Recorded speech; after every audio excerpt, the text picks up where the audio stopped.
थोड़ा सा पुण्य था जिसके कारण केवल मनुष्य का तन मिला, तो ये लो, मिल गया मनुष्य का तन, पर बड़ी गरीबी मिली है।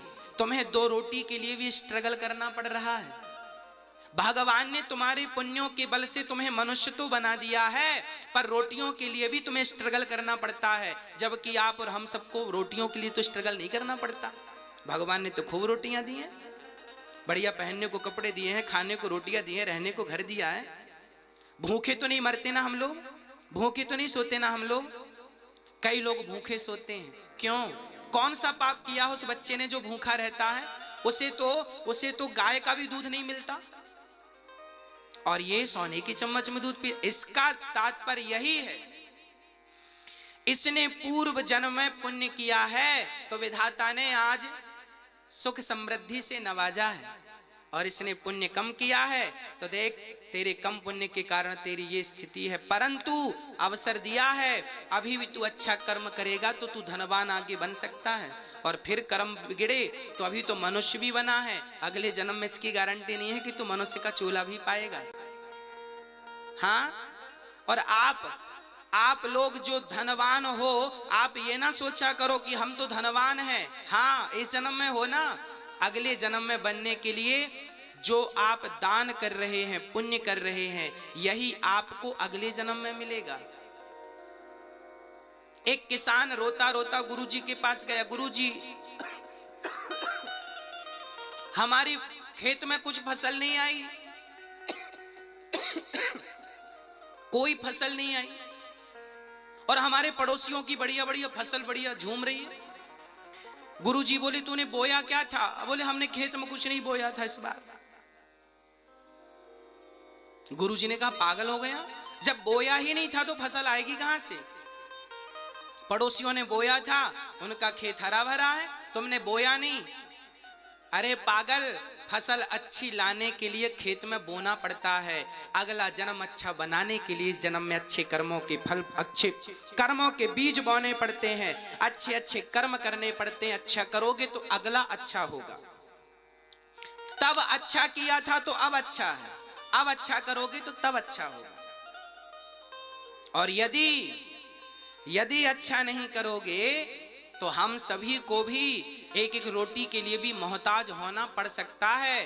कर्मन की गति न्यारी, राम जो भगवान कल राजा बनने वाले थे, उन्हीं को उसी समय, जिस समय राजा बनना था उसी समय वनवास हो गया, 14 साल का वनवास मिल गया। तो कब कौन सा समय आकर खड़ा हो जाए कोई नहीं जानता। इसलिए आप बढ़िया बढ़िया कर्म करते रहो, समय है तो सदुपयोग करते रहो। राजा रहुगण को ज्ञान दिया भरत जी ने कि देख, शरीर 5 तत्वों से है, आत्मा परमात्मा से है, हमारे कर्मों का फल भोगेगा कौन? हमारा सूक्ष्म शरीर भोगेगा। और प्रश्न ये खड़ा हुआ, एक प्रश्न यहाँ और बड़ा गंभीर है, उसका भी मैं समाधान आपको देना ही चाहूंगा।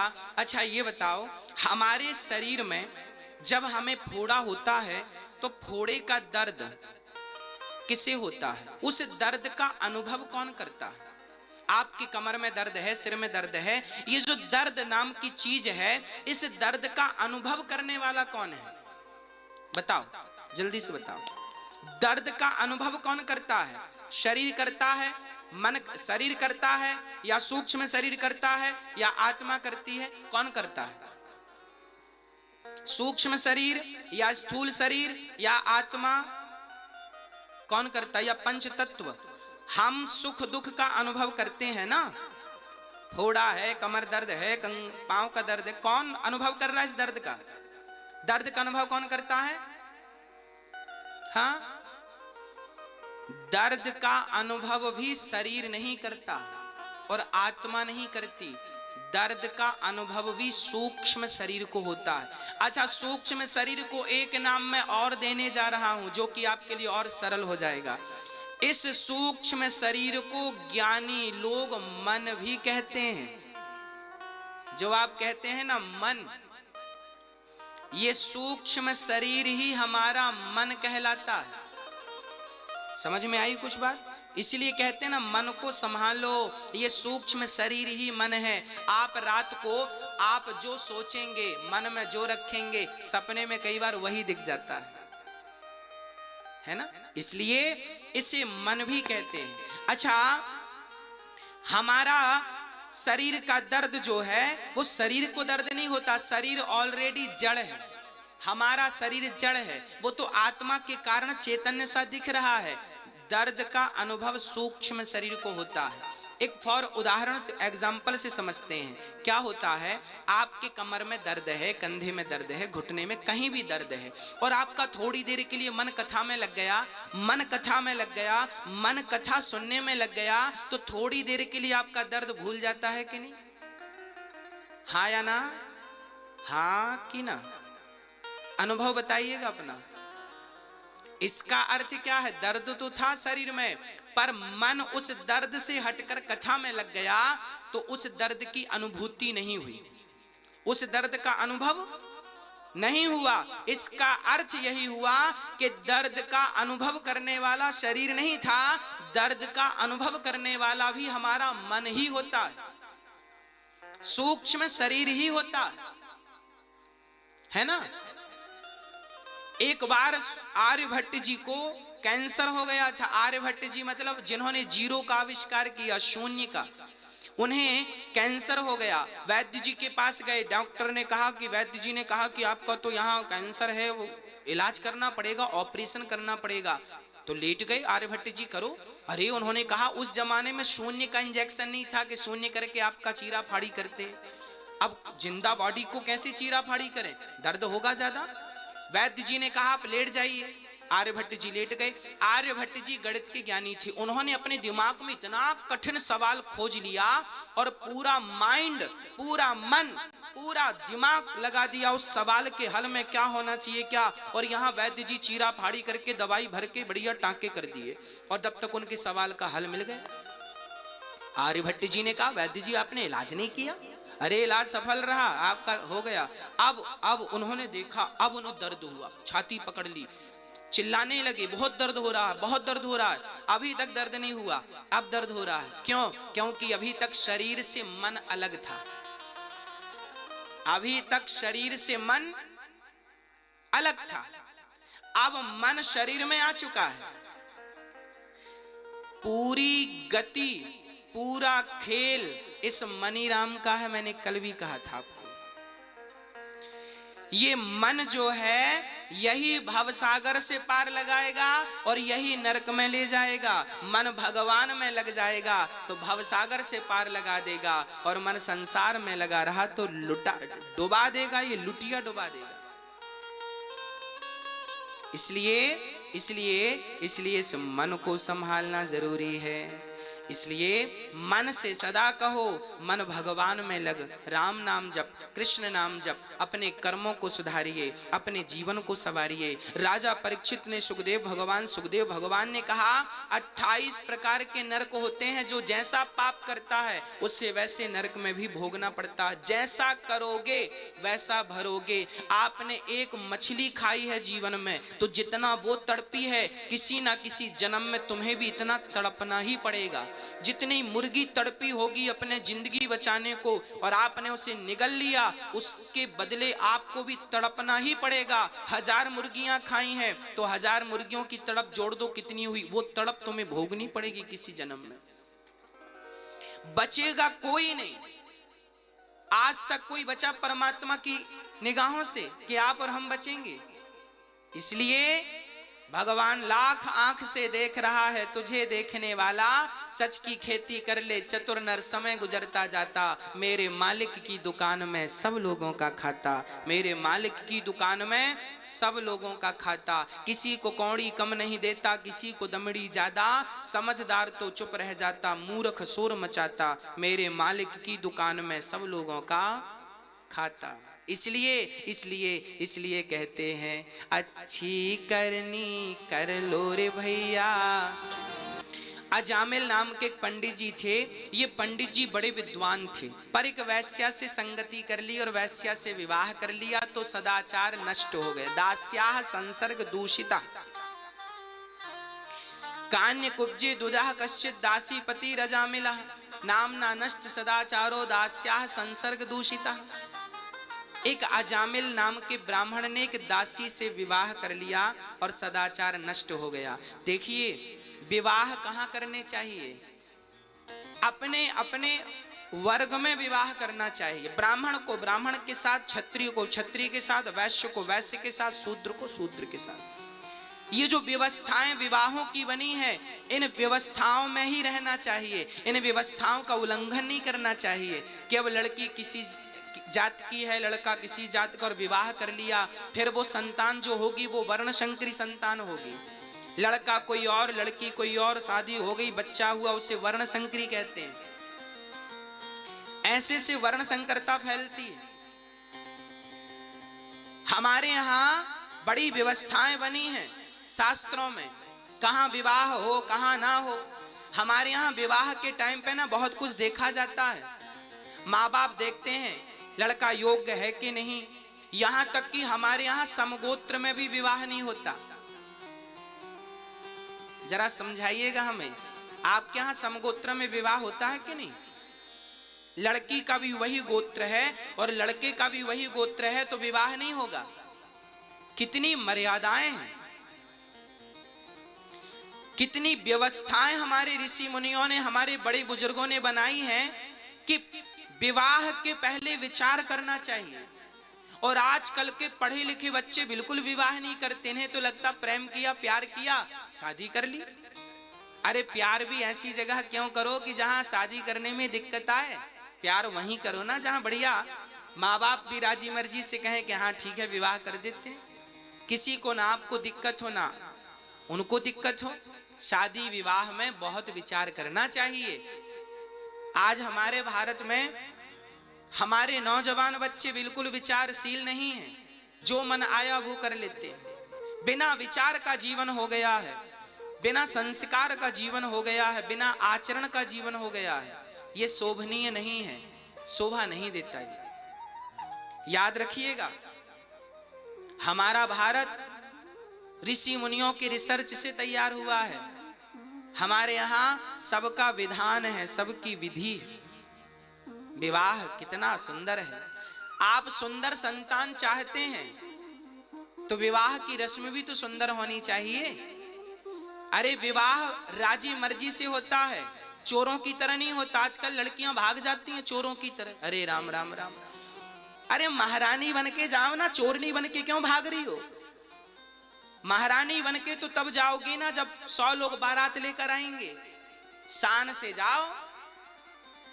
हाँ, लड़का बारात लेकर आता है ना, याद रखना लड़की की इज्जत लड़के से 1000 गुना ज्यादा होती है। लड़की की इज्जत लड़के से 1000 गुना ज्यादा होती है। इसलिए लड़कियां लड़कों को लेने नहीं जाती, इसलिए लड़के लड़कियों को लेने जाते हैं। और वो भी अकेले नहीं, सारी समाज को लेकर जाते हैं और साथ सम्मान गाड़ी पे बिठाकर लाते हैं। आज तो गाड़ियां, पहले तो पालकी हुआ करती थी, डोलियां चलती थी। एक लड़की शादी करके इज्जत से घर आती है, जो लड़की पालकी पर बैठकर आती है और बारात जाती है, 100 लोग 500 लोग बाराती जाते हैं और साथ सम्मान लड़की को लाते हैं। उस लड़की की बात अलग। और ये चोर की तरह भागी भागी फिर रही, यहाँ चलो वहां कोई देख रहा, कोई आ रहा, भागो भागो, पापा आ जाएंगे, मम्मी आ जाएगी, फलाना आ जाएगी। ये कोई शादी है? ये संस्कार हैं आपके, ये सीखा, ये पढ़ा लिखा है आपने? चोर की तरह जीवन क्या जियोगे? कब तक भागोगे? अब सोच लो कि जिस रिश्ते में आपने अभी शादी की नहीं, शादी करने के लिए लड़के को या लड़की को लेके भाग रहे हो, जहां रिश्ते की शुरुआत में ही आपको डरना पड़े, आपको भागना पड़े। अब सोचो कि वो रिश्ता कितना डरावना बनने वाला है आगा। जिसके फर्स्ट में ही डर था, उसके अंत में क्या होगा ये तो आप निष्कर्ष निकाल ही सकते हैं। जो रिश्ता डर से शुरू होता है, हाँ, हाथ पकड़ के भागना, रावण सीता को पकड़ के भागा था तो वो भी डरा हुआ था। और कोई लड़का किसी लड़की को लेके भागता ना, वो भी डरे होते हैं, दोनों लड़का लड़की डरे होते हैं, कोई देख ना ले, माता पिता ना देख ले, कोई पकड़ ना ले, पोल ना खुल जाए। तो ये मर्यादित नहीं है, शोभनीय नहीं है, इज्जतदार लोगों की ये शोभा तो नहीं है। अब दो कौड़ी लोगों की हम क्या कहें? हाँ, इज्जतदारी में ये तो शोभा नहीं देती, इसे इज्जतदारी तो नहीं कहते कि भाग जाओ। और मैं अपनी बेटियों को, अपनी बहनों को यही निवेदन करता हूं कि आप ससुराल जाना, शान से जाना। ये जिंदगी में एक ही बार शान आती है, इस शान को तो ना गवा देना।